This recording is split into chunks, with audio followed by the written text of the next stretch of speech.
You saw it all unfold. The way his energy shifted. The way the messages came slower. The way the excuses grew thicker and his eyes wandered, further than his promises ever could. One day, he simply chose her. Not in a loud, definitive, slamming door kind of way, but in the quiet betrayal of absence, of his heart no longer being where it once overflowed. And yet, you still feel him. Not physically, not in the way you used to, but in those in-between moments. The silences, the glances when you pass, the phantom memory that lingers too long, the song that plays and feels like a message, the inexplicable ache that whispers, "He's not really gone." And that's what's most maddening, isn't it? He made a decision, but part of him didn't follow through. His body may be with her, his photos smiling beside her, but something in the air, something between your bones, tells you you're still haunting him. But here's the paradox no one talks about. How do you know if someone is still spiritually entangled with you when they've already moved on? Worse, how do you trust your gut when everyone else calls it delusion? You see, there's a truth beneath the surface that few ever dare to name. Love, when truly felt, doesn't always end with goodbye. It doesn't vanish just because someone settles for someone else. In fact, sometimes, choosing another person is the very sign they're still running from you. And if you've ever been the one left behind, but still tethered by invisible strings, you know exactly what I'm talking about. His eyes tell a different story when he thinks no one's watching. His silence holds more weight than all her laughter. And deep down you wonder, did he choose her or escape you? Carl Jung once said, "Until you make the unconscious conscious, it will direct your life and you will call it fate." So what if his choice wasn't fate but fear? What if his heart didn't walk away, it just couldn't bear the weight of being seen so completely? And now you're left with the fragments, the signs, the confusion, the longing, the knowing. So here we are, caught between reality and intuition, fact and feeling, between what is seen and what is silently screaming to be acknowledged.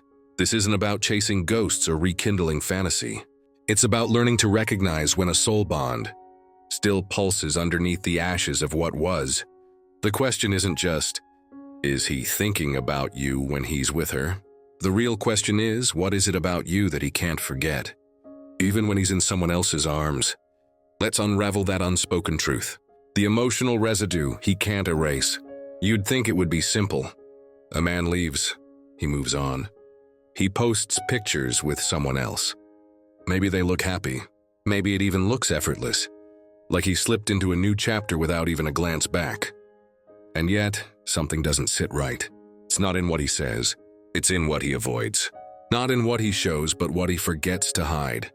You see it in the pauses, the stares too long at nothing, the laugh that sounds borrowed, like it doesn't quite fit anymore. You sense it in the strange ways he lingers in your orbit, even from a distance, through mutual friends, through cryptic messages, through the way he seems to haunt the spaces you once shared. This section is about that residue, the kind that lingers in a man's psyche when he tries to move on from a woman who touched him not just physically, but emotionally, spiritually, existentially. It's not love in the romanticized Hollywood sense. It's something deeper, harder to name, a soul memory that won't burn away, no matter how many new lovers he wraps around his body. So how do you know?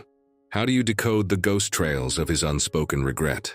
How do you feel when his mind, though present with her, is elsewhere, trapped in a loop that still has your name carved into its rhythm? Let's peel back the layers. 1. Unfinished conversations echo in his behavior. There's a unique pain in relationships that ended without closure, the kind where words were swallowed, feelings repressed, truths never laid bare. These relationships don't just end, they suspend, like a cord that never resolves. Men, especially those emotionally stunted by social norms, often carry these unresolved energies in silence. They may never say it out loud, but they project it.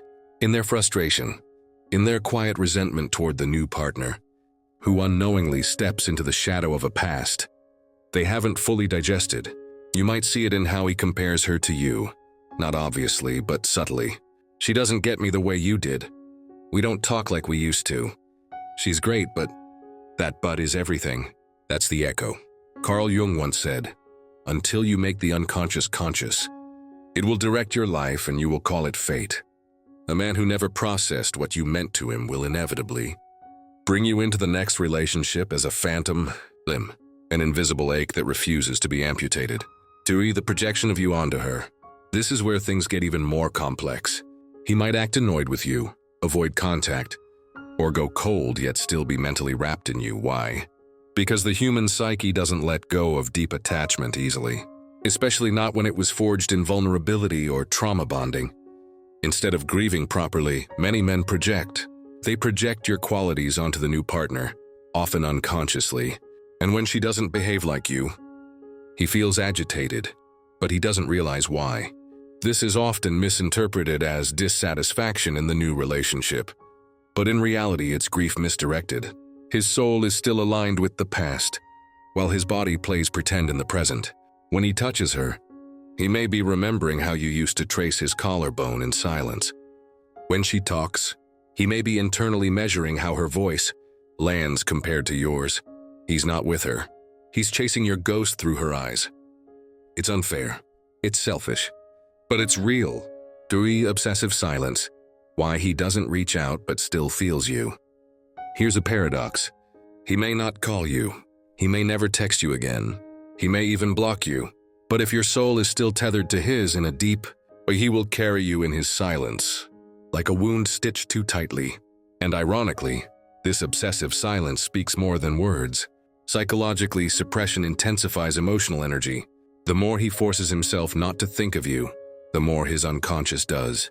You live in his dreams, in the music he skips because it reminds him, in the places he avoids, in the way his face falls when someone mentions your name unexpectedly.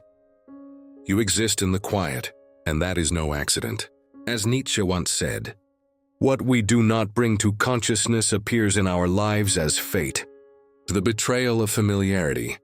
There's a betrayal that no one talks about when the new love feels less intimate than the old one. When it doesn't feel sacred, when it doesn't pierce, and he knows it. He might try to convince himself he's happy now. He might say the relationship is stable. But stability without intimacy is not peace, it's numbness. And numbness is where the mind starts wandering. He starts thinking about the way you looked at him, the way you saw into him without explanation, that rare feeling of being known and still desired. And suddenly, what he's with now feels like a transaction. Comfortable, polite, boring. This doesn't mean he'll leave her. In fact, he might double down out of guilt or pride. But he'll ache, not always in ways he can name, but in ways that twist the soul during quiet mornings and lonely nights. 5. The body remembers what the mind tries to bury. Even when he forgets the details of your conversations. Even when he forgets your birthday.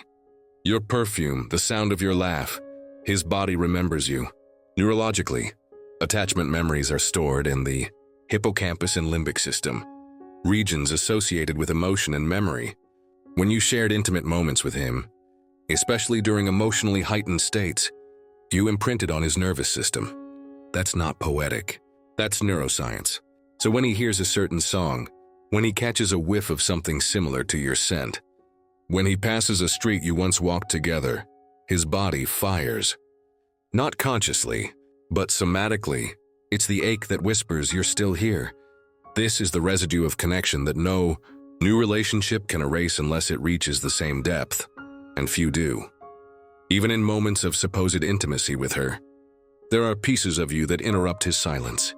Maybe it's a word you used to say, a song you both used to sing, a place you went together that his feet now avoid. She doesn't see it. She can't. Because these memories aren't hers to recognize, they belong to you. That's the secret about emotional residue. It isn't loud. It's not shouting in his mind that he misses you.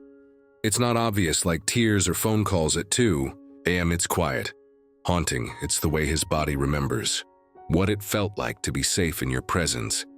Even if his mind is trying to forget, sometimes she will notice it, but not understand it.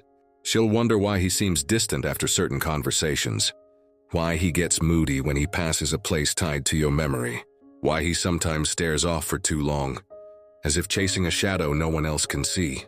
Because he is. Psychologically, this is known as emotional imprinting.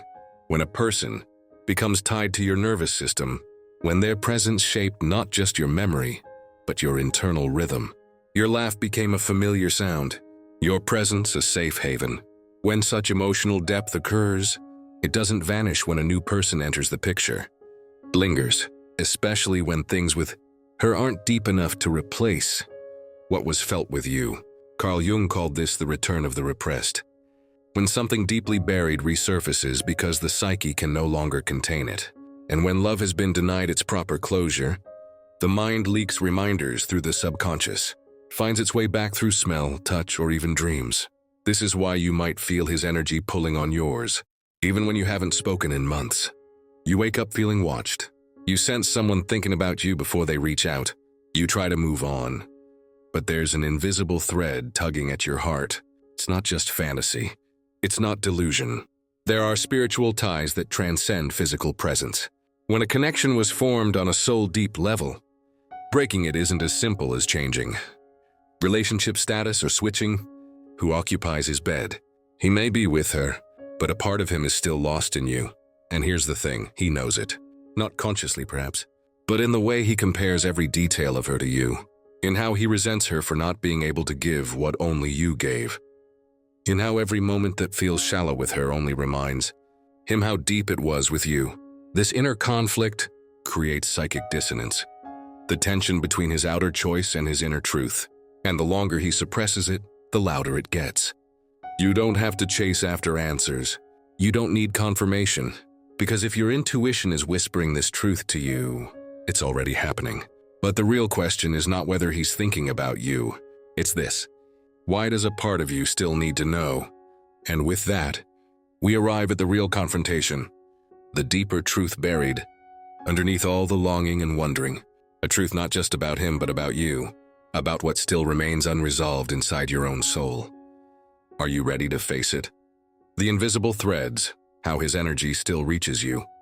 You're going about your day and suddenly, his name slips into your thoughts. Not through a memory, not through longing, it just arrives, uninvited. You feel something shift in your chest. You sense an ache that doesn't belong to you, a sadness, a desire, a magnetic thread pulling at your soul. And you wonder, why now? That's not coincidence. That's energetic residue. When someone chooses another person, but their soul hasn't let go of you, there are signs. Not always visible, not always rational, but always felt. Let's go deeper. When you start dreaming of him again, one of the most subtle yet unmistakable signs is when his presence begins to appear in your dreams, especially if it had stopped for a while. In Jungian psychology, dreams are the voice of the unconscious, and sometimes it's not your unconscious that speaks, it's his. When someone thinks deeply, emotionally, or obsessively about you, the psychic energy they emit can cross into your unconscious field. This is what Jung referred to as the collective unconscious, a realm where archetypes, energies, and unresolved emotions swirl between souls who've bonded deeply. So when he dreams of you and feels unresolved, that residue sometimes shows up in your dreams. This is especially potent if you see him trying to speak but can't. He looks sorrowful, conflicted, or searching for you. There's no intimacy in the dream, only distance and emotion. His soul might be with someone else, but it hasn't left you in peace. Do you feel checked in on at random moments? You're folding laundry, working out, or cooking, and then out of nowhere, you feel like you're being watched. Not in a creepy way, in a spiritual presence kind of way. Your nervous system picks it up first. A soft tightening in the chest, an alertness in your skin. Something shifts in the atmosphere of your body.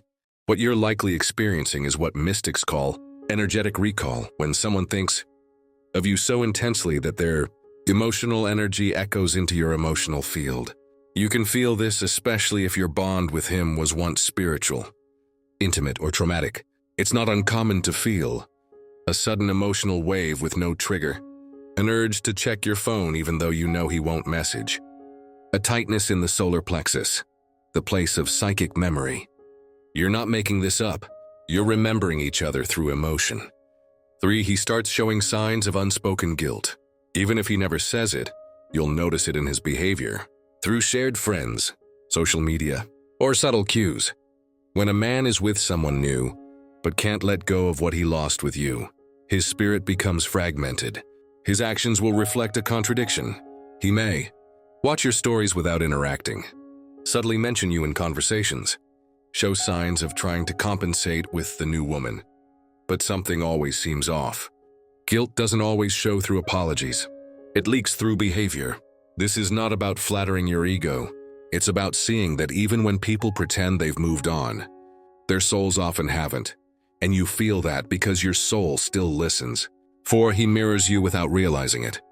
This one's strange but powerful. Have you noticed that your moods and his seem to synchronize? When you're having an emotional week, he seems distant. When you're pulling away, he suddenly posts more or tries to appear happy. It's almost as if you're dancing to the same invisible rhythm. This is the mystery of emotional mirroring, where two people energetically tied begin to reflect each other's subconscious states. Carl Jung wrote that what we do not make conscious will appear as fate. And this energetic mirroring is a form of unconscious fate. The more you both repress, the louder your spirits echo. If you stop thinking of him and he suddenly reaches out, you feel stronger and he seems to falter. You fall into sadness and he disappears or pulls back. You're in a psychological push-pull spiritual entanglement that hasn't been severed. 5. You start healing and he starts crumbling. This one's difficult to explain, but if you've ever experienced it, you know it's real. When someone leaves you for another, especially under dishonest or toxic conditions, they often rely on your pain to validate their decision. If you're suffering, they can tell themselves they were forced to move on. But when you begin to reclaim your power, emotionally, spiritually, and psychologically, it creates a ripple. He senses the silence, the absence of your energy, the absence of your pain. And without that, he has to confront himself. So he may start reaching out indirectly, become restless, unsure, or even reckless. Seek attention or validation in places that feel forced. When you heal, his projection dies. And without projection, he has to face his own brokenness. Do you no longer want him, but you still feel him? This is the clearest proof his energy still clings to you. You've done the work. You no longer want him back. You no longer romanticize the past. You see clearly. You've grown, and yet you still feel his sadness, his presence, his regret. Why? Because letting go mentally is not the same as cutting spiritual cords. When someone's spirit hasn't released you, they continue to project their longing onto your energetic space. It's why some people dream of an ex for years after a deep heartbreak. It's not always your sadness, it's what they refuse to release. You may need a ritual of release, not just affirmations or journaling, but an intentional, soul-cleansing moment where you say, I no longer carry what isn't mine. Until then, you may still feel the haunting. 7. The woman he's with doesn't look like love. One of the most heartbreaking signs he's still mentally with you is when you look at the woman he's with, and she doesn't look like home. She may be beautiful, kind, strong, but when you observe her through spiritual eyes, you sense a mismatch, a loss, a substitution. Because here's the truth, people can love again, but if they haven't faced the reasons they broke someone's heart, the next love is often a distraction, not a destiny. And you can sense that. She looks more like an attempt to bury you than to move on from you. 8. You begin to reclaim your identity and he feels it. This is the most powerful indicator. As you reclaim your voice, your beauty, your spirituality, something in the universe realigns. You begin to glow differently, not to attract him, but to rise from the ashes of your own self-abandonment. He will feel this, not through words, but through loss. The emotional supply you once gave freely is no longer flowing to him. You are no longer his spiritual source. You no longer unconsciously feed his need to feel adored. And that absence becomes a mirror he cannot escape. He may never say it, but he will know. He chose her, but you were the truth. But sensing his energy isn't enough. Feeling haunted isn't healing. Now, it's time to stop wondering what he's feeling and start reclaiming your power. Let us explore how to break these soul ties and emotional dependency and return to yourself. If he still feels you, it's because a part of you is still carrying him. It's time to let that go. He chose her, but for too long, a part of you stayed shackled to the hope that he might look back and realize you were the one, and maybe he already has. Maybe in the silent hours of the night, When her voice isn't enough to soothe the ache in his chest, he remembers you. But you're not here to live in the shadows of maybe. You're here to break the soul tie, end the spiritual limbo, and walk yourself out of the emotional prison that a narcissistic or emotionally unavailable man left behind. This is your rebellion, not against him, but against every part of you that still believes you must wait to be chosen again. Let's begin. Do you stop trying to be the one he should have picked? It's a quiet betrayal of the self, still trying to prove your worth to someone who didn't see it when it mattered. This is how trauma rewires love. We internalize the rejection, and instead of walking away, we start trying to become more lovable, more perfect, more emotionally available. We obsessively analyze what we said, how we looked, and why it wasn't enough. But this is where your healing must begin. You were already enough. Your love was already deep. Your heart was already loyal. And if that couldn't keep him, that's not your shame to carry. That's his lesson to live with. Carl Jung reminds us, until you make the unconscious conscious, it will rule your life and you will call it fate. So here's the truth you need to make conscious. If you're still trying to get him to recognize what he walked away from, you're not healing. You're reenacting abandonment. Let that version of you die. Let the woman who begged to be seen rest. See the psychic cord, and for real this time. Words are not enough. Affirmations are not enough. Blocking him isn't enough. Because you can block him from your phone and still host him in your nervous system. Breaking the soul tie means confronting the deepest wound he activated in you, likely abandonment, unworthiness, or shame, and healing it from the inside out. Here's a simple but powerful energetic cord-cutting ritual you can do. Step 1. Visualize him in front of you. Don't imagine the good times. Imagine the truth, the pain, the betrayal, the emotional starvation. Let yourself feel the cost of staying bonded to him. Step 2. Speak these words aloud or silently. I release you from my body, my mind, and my spirit. I sever the tie that feeds my pain and fuels your power. You no longer live in my longing. I reclaim my light. Step 3. Imagine a silver cord between your chest and his. Then with breath and intention, cut it. Do this daily, weekly, however long it takes. Because you're not just cutting off him. You're cutting off the part of you that believes love must be earned through suffering. 3. Redirect the obsession back to your own becoming. When you've spent months or years waiting for a man to come back, the obsession becomes part of your identity. You wake up thinking about him. You go to sleep wondering if he regrets it. You track his new relationship not because you care, but because your soul aches for justice. But every thought you give him is energy robbed from your rebirth. So here's your challenge. Start treating your healing with the same obsession you gave to that relationship. Write letters to your inner child instead of stalking his social. Start journaling your pain as poetry. Turn your story into art, into wisdom, into fuel. The obsession doesn't need to disappear. It just needs to be redirected. Carl Jung said, "The privilege of a lifetime is to become who you truly are. Let the pain he left behind become the spark that wakes you up to yourself." 3. Stop confusing spiritual chemistry with divine timing. Many women stay emotionally tied to men who hurt them because the connection felt spiritual. There was passion, intensity, a sense of fate. Even suffering felt meaningful. But this is the trap of the unhealed feminine, the belief that suffering equals depth. Not every deep connection is meant to last, and not every soul bond is meant to become a life partner.